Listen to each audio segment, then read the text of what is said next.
हमारे देश हिंदुस्तान में किसी भी रिश्ते को काफ़ी हद तक महत्व दिया जाता है और लोग अपने रिश्तों को बचाने के लिए किसी भी हद तक कदम उठाने को तैयार हो जाते हैं।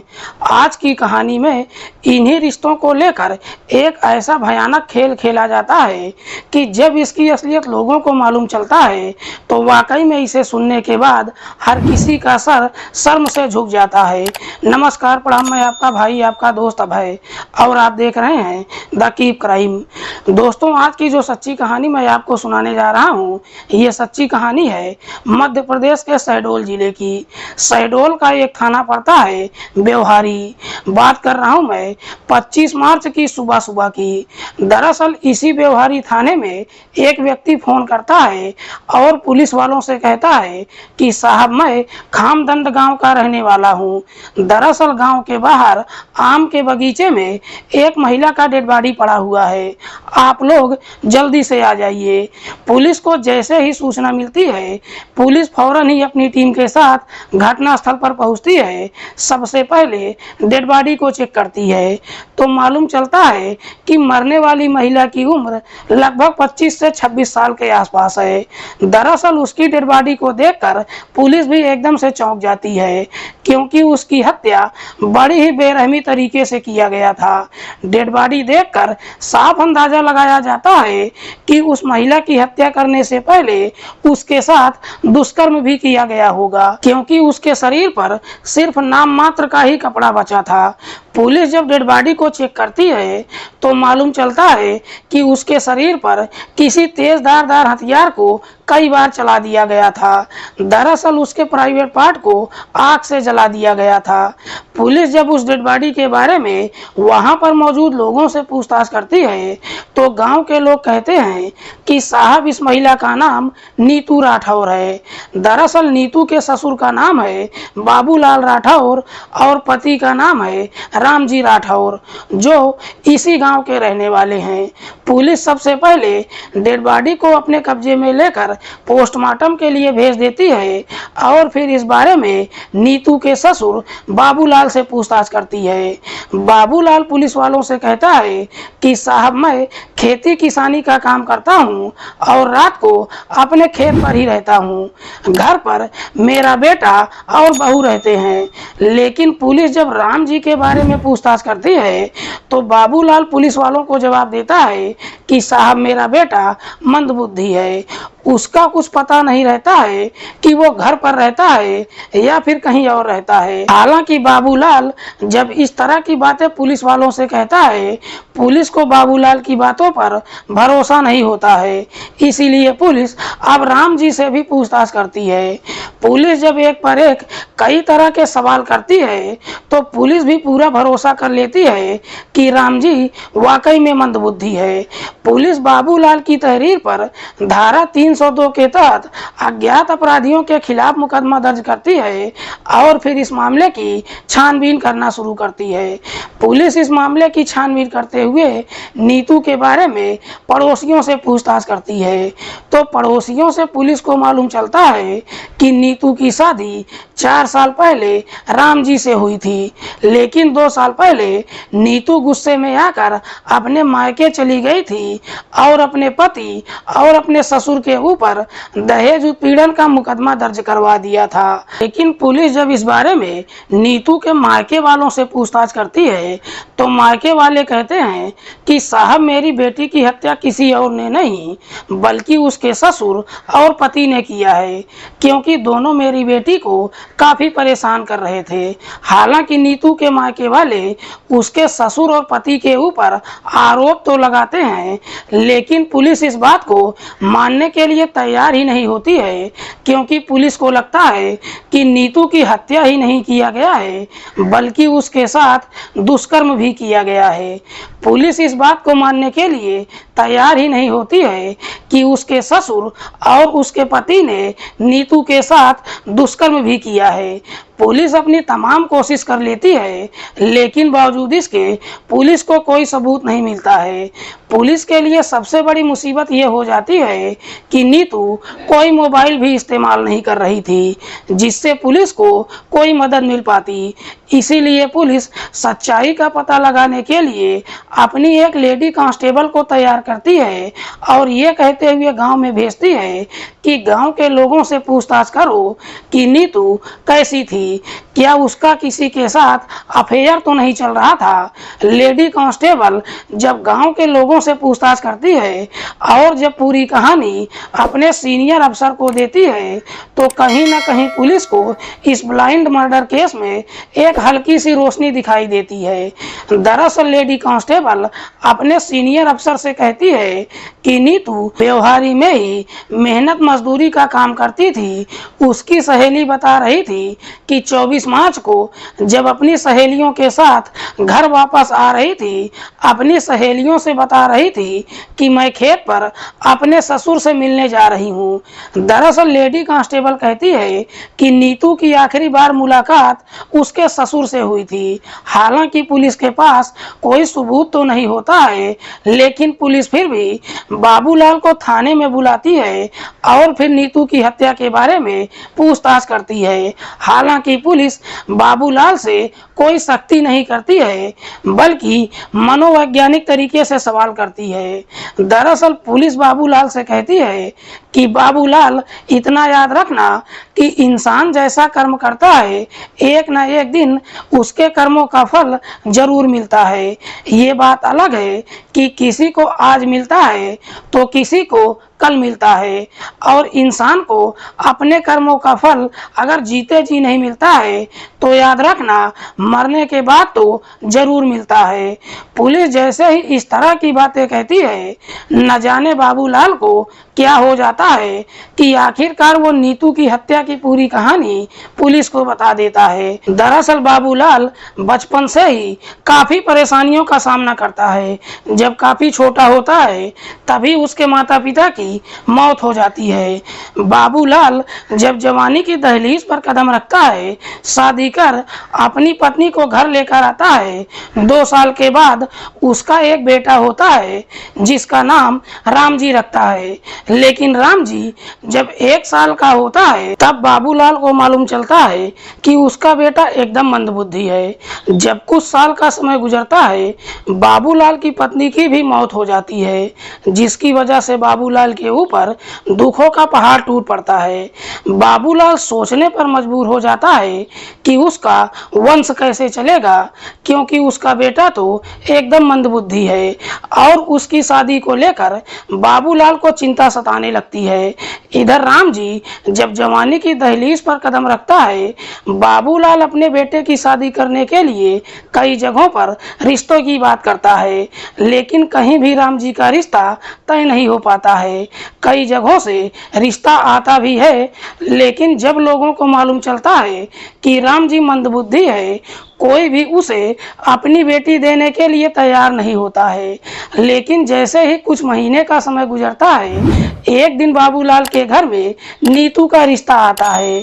जैसे ही नीतू का रिश्ता आता है, बाबूलाल इस प्रकार से खुश होता है कि आनंद फानंद में रामजी की शादी नीतू से कर देता है। दरअसल नीतू के घर वाले भी रामजी जैसे लड़के से सिर्फ इसलिए शादी कर देते हैं क्योंकि नीतू के घर वाले भी बेहद ही गरीब परिवार से हैं। नीतू शादी कर अपनी ससुराल आती है तो अपने साथ कई तरह के सपने भी लेकर आती है। पहली रात को जब अपने पति का इंतजार कर रही होती है, तरह तरह की बातें सोचती है कि जब उसका पति अंदर आएगा उसके साथ मीठी मीठी बातें करेगा और फिर उसके साथ छेड़खानी करेगा। लेकिन रामजी जब अपनी पत्नी के पास जाता है, नीतू से ना तो कोई बातचीत करता है और ना ही सुहाग रात मनाता है, बल्कि बगल में जाकर सो जाता है, जिसे देखकर नीतू को भी काफी अजीब सा लगता है। तू ये सोचती है कि शायद उसका पति काफी थक गया होगा, इसीलिए उससे कुछ बातचीत नहीं किया। लेकिन सेम ऐसे ही लगभग 3 से 4 दिन का जब समय गुजरता है, तब कहीं नीतू को मालूम चलता है कि उसका पति मंदबुद्धि ही नहीं है बल्कि शारीरिक तौर पर भी काफी कमजोर है। जब राम जी के बारे में सारी सच्चाई नीतू को मालूम चलता है, नीतू को लगता है कि उसके ससुर ने उसके साथ धोखा किया है, लेकिन चाहकर भी नीतू कुछ कर नहीं पाती है और अपने पति के साथ ही रहने लगती है। लेकिन राम जी इतना काफी मंदबुद्धि होता है कि जब भी उसका दिमाग खराब होता है, नीतू की बुरी तरीके से पिटाई कर देता है। नीतू जैसे तैसे 2 साल का समय गुजारती है, लेकिन राम जी के अंदर कोई बदलाव नहीं आता है। एक दिन जब उसकी बुरी तरीके से पिटाई करता है, नीतू भी गुस्से में आकर अपने मायके चली जाती है और अपने पति और ससुर के ऊपर दहेज उत्पीड़न का मुकदमा दर्ज करवा देती है। जब मुकदमा दर्ज हो जाता है, इससे राम जी के ऊपर कोई फर्क तो नहीं पड़ता है, लेकिन बाबूलाल एकदम से परेशान हो जाता है। इसीलिए बाबूलाल नीतू को बुलाने जब उसके मायके जाता है, तब कहीं बाबूलाल को मालूम चलता है कि उसका बेटा मंदबुद्धि ही नहीं है बल्कि शारीरिक तौर पर भी काफी कमजोर है। लेकिन बाबूलाल नीतू को तरह तरह की बातें कहकर समझाने की कोशिश करता है और उसे समझा बुझाकर अपने घर लेकर आता है। नीतू दोबारा अपनी ससुराल तो आ जाती है, लेकिन जब बाबूलाल को मालूम चलता है कि उसका बेटा शारीरिक तौर पर कमजोर है, अब बाबूलाल की नीयत खराब हो जाती है। दरअसल उसके बाद बाबूलाल नीतू के लिए वो तमाम तरह के सामान खरीद कर देने लगता है जो एक पति अपनी पत्नी को देता है। जब तरह तरह के सामान खरीद कर नीतू को देने लगता है, नीतू को भी काफी अच्छा लगने लगता है, जिसकी वजह से नीतू भी बाबूलाल के करीब आ जाती है, लेकिन चाहकर भी अपने दिल की बात कह नहीं पाती है। एक दिन बाबूलाल जब खेतों से वापस अपने घर आता है, तो आंगन में नीतू को नहाते हुए देख लेता है। जैसे ही उसके बदन को देखता है, बाबूलाल के दिमाग में शैतान आ जाता है और जाकर नीतू को पकड़ लेता है। हालांकि जब नीतू को पकड़ता है तो नीतू भी इसका विरोध नहीं करती है और उसी दिन ही दोनों के बीच में अवैध संबंध बन जाता है। और एक बार जब यह सिलसिला शुरू होता है, उसके बाद कभी रुकने का नाम नहीं लेता है। दरअसल उसके बाद बाबूलाल नीतू का हर तरीके से ख्याल रखने लगता है। घर की बातें घर में ही रह जाती है, इस बात की जानकारी किसी को मालूम नहीं चलता है। बाबूलाल और नीतू पति पत्नी की तरह रहने लगते हैं, लेकिन जैसे ही 2 साल का समय गुजरता है, एक दिन नीतू बाबूलाल से कहती है कि मैं इस तरीके से तुम्हारे साथ जिंदगी नहीं व्यतीत कर सकती हूँ, इसीलिए मैं चाहती हूँ कि तुम मुझसे शादी कर लो। नीतू जब अपने ही ससुर से शादी करने के लिए कहती है, बाबूलाल इसके लिए तैयार नहीं होता है। दरअसल बाबूलाल को ये डर सताने लगता है कि कहीं इस बात की जानकारी आस पड़ोस के लोगों को मालूम चल गया तो मैं समाज में किसी को मुंह नहीं दिखा पाऊंगा। इसीलिए बाबूलाल नीतू को समझाते हुए कहता है कि हम दोनों के बीच में जो रिश्ता चल रहा है वैसा ही चलने दो, मैं तुमसे शादी नहीं कर सकता हूँ।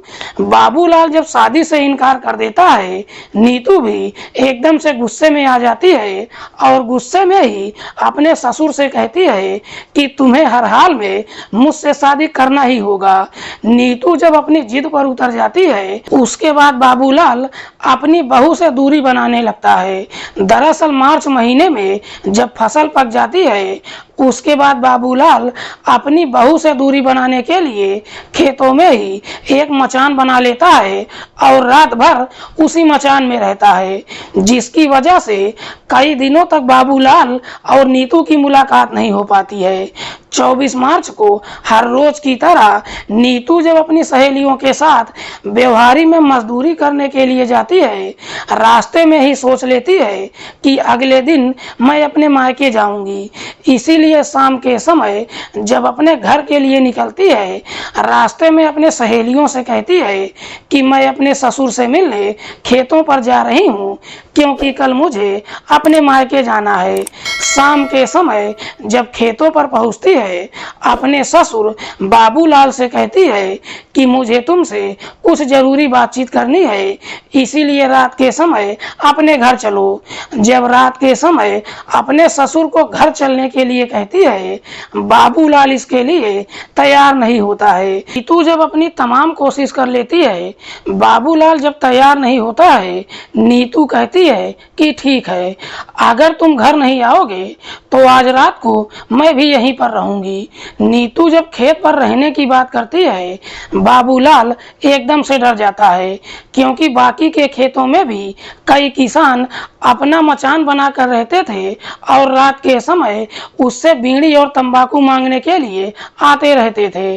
बाबूलाल उसे समझाते हुए कहता है कि अगर तुम रात को यहाँ पर रहोगी तो सारा भेद खुल जाएगा, बेहतर है कि तुम घर चली जाओ। लेकिन नीतू भी अपनी जिद पर उतर जाती है और बाबूलाल को धमकी देते हुए कहती है कि अगर तुम मेरी बात नहीं मानोगे तो मैं सारा भेद गांव वालों को बता दूंगी।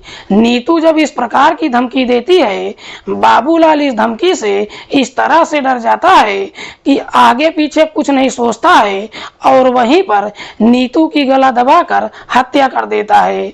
जब नीतू की मौत हो जाती है, उसके बाद बाबूलाल अपने आप को बचाने के लिए एक षड्यंत्र बनाता है। दरअसल उसी समय नीतू की डेड बॉडी लेकर गांव के बाहर आम के बगीचे में जाता है, उसके शरीर से सारे कपड़े उतार देता है और उसके शरीर पर कई जगहों पर खरोंच लगा देता है। नीतू के प्राइवेट पार्ट को आग से जला देता है।